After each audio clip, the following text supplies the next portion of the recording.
Zdravo svima, danas pravimo kolač koji se topi u ustima, sa tikvicama i orašastim plodovima.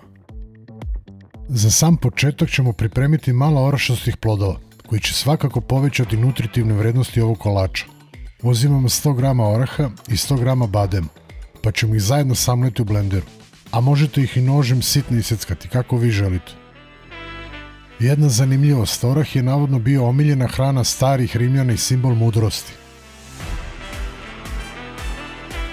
Sada ćemo jednu srednju tikvicu, odnosno 400 g tikvice, narendati i staviti sa strane. Tikvice su pune vode, pa će i one povećati sočnost ovih kolača koje pripremamo. U veću činiju odmerimo 350 g brašna, dodajemo jednu kašičicu soli, kesicu cimeta i kesicu praška za pecivo.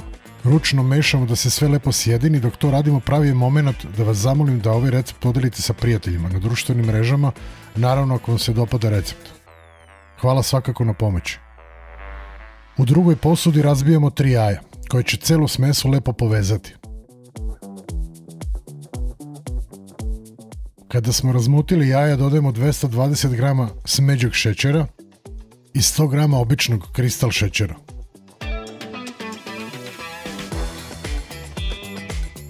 Dodajemo 2,5 decilitra ulja i 2 kašike vanila ekstrakta.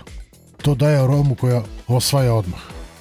Jedno pitanje za vas, da li vi više volite pravu mahunu vanile ili ekstrakt? Pišite ispod u komentaru. Sad dodajemo rendane tikvice u jaje i šećer i ručno mešamo nežno. Tikvice su tehnički voće, a ne povrće, jer sadrže semenke i razvijaju se iz cveta biljke, isto kao lubenica ili bundeva. Slučajno sam ovo saznao, pa da podelim sa vama i to. Nakon toga dodajemo suve sastojke i mešamo da dobijemo kompaktno testo. Nema potrebe koristiti mikser, sve se može lagano ručno umešati. Na kraju, kada smo ovo umešali, dodajemo i iseckane orahe sa bademima. Ovu količinu smese delimo u 2 manja pleha. Ja nisam stavio papir, samo sam malo premazao sa uljem, ali mislim da je bolje da se stavi papir za pečenje, jer će se svakako lakše odvojiti od pleha.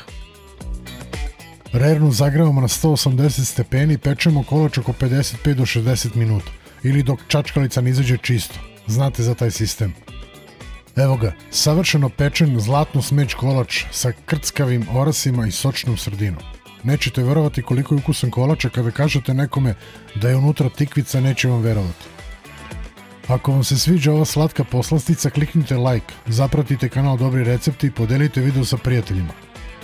Svakako hvala na pomoći i podršci i pozdrav do narednog recepta.